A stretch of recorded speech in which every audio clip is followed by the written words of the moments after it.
Hello મિત્રો, કેમ છો? મજામાં? આજે બ્રેડમાંથી આપણે સેન્ડવિચ તો ઘણી ખાધી હશે, પકોડા ઘણા ખાધા હશે, પણ બ્રેડમાંથી આજે આપણે એક મીઠી રેસીપી બનાવવાની છે, બહુ સરસ મજાની.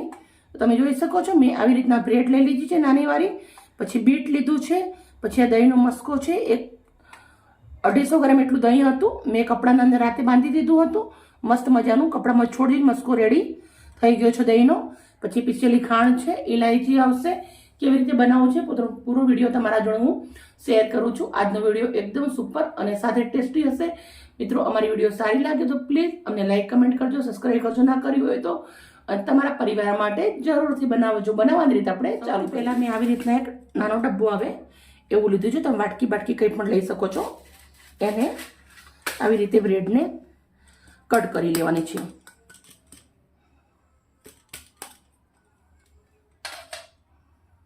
બધી જ બ્રેડ આપણે આવી રીતે કટ કરી લેશું.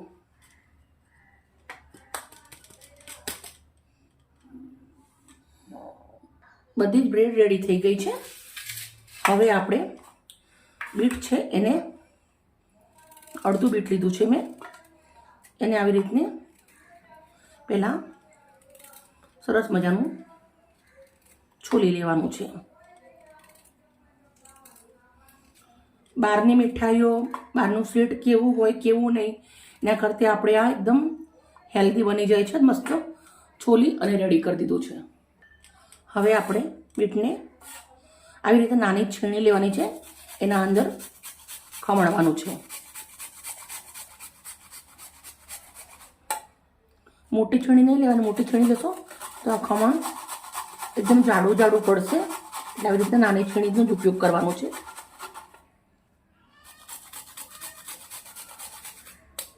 તમે જોઈ શકો છો કેટલું મસ્ત ખમણ થાય છે. છીણ આપણું રેડી છે. તો છીણ આપણે મોટા વાટકાના અંદર નીકાળી દઈશું. સાથે આપણે જે દહીંનો મસ્કો છે એ પણ નાખી દઈશું. આપણે ખાંડ મેં ઘરે જ પીસી છે, તો આપણે 1.5 ચમચી એટલી જ ખાંડ નાખવાની છે. એકદમ સ્વાદિષ્ટ બનાવવા માટે ઇલાયચીનો પાવડર થોડો નાખું છું. હવે આપણે આ મસ્કા અને બીટને મિક્સ કરી દેવાનું છે ખાંડના જોડે.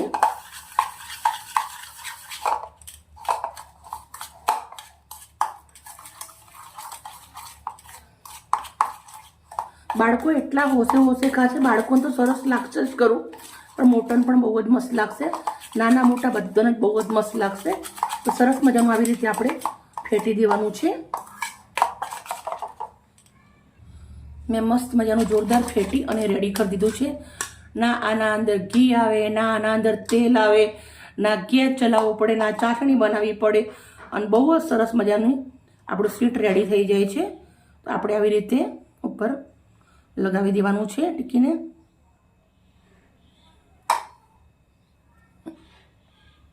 આવી રીતે લાગી જાય એટલે બીજી ટીકી લેવાની છે, જોડે આવી રીતે ચિપકાવી લેવાની છે. મસ્ત રેડી થઈ ગયું. હવે આપણે સેમ પ્રોસેસ બીજી કરી લેશું.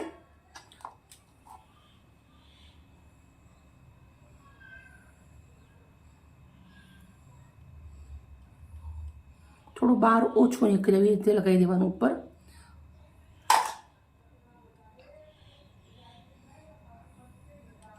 ઓછા ટાઈમના અંદર બહુ જ સુપર રેડી થઈ જાય છે. તમે થોડું એવું ઘી લગાવી અને તવાના ઉપર સેલો ફ્રાય કરવું હોય તો કરી શકો છો, પણ હું નથી કરતી. એમને એમ જ બહુ સરસ લાગે છે. સેમ આવા બધા બનાવી દેશું. મિત્રો, આ આપણી રેડી થઈ ગયું છે. અમે નાના બાળકોને બ્રેડ નથી ખવડાવતા, તો અમે આ ભાખરી બનાવી અને ભાખરીના ઉપર લગાવીને ખવડાવીએ છીએ. તો ચલો હવે આપણે સર્વ કરી દઈશું. તો આવી રીતના આપણે થોડું ફિનિશિંગ આપવા માટે આવી રીતના હાથ ફેરવી દેવાનું આંગળી વરળે.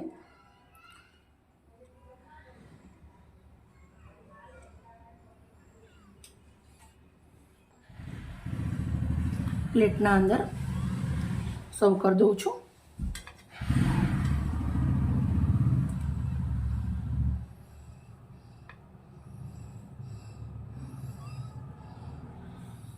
મિત્રો, અમારી વિડીયો, અમારી મહેનત સારી લાગી હોય તો પ્લીઝ લાઈક કરજો, સપોર્ટ કરજો, આગળ વધારજો. કાલે આવી જ નવી રેસીપી સાથે. Okay, bye bye.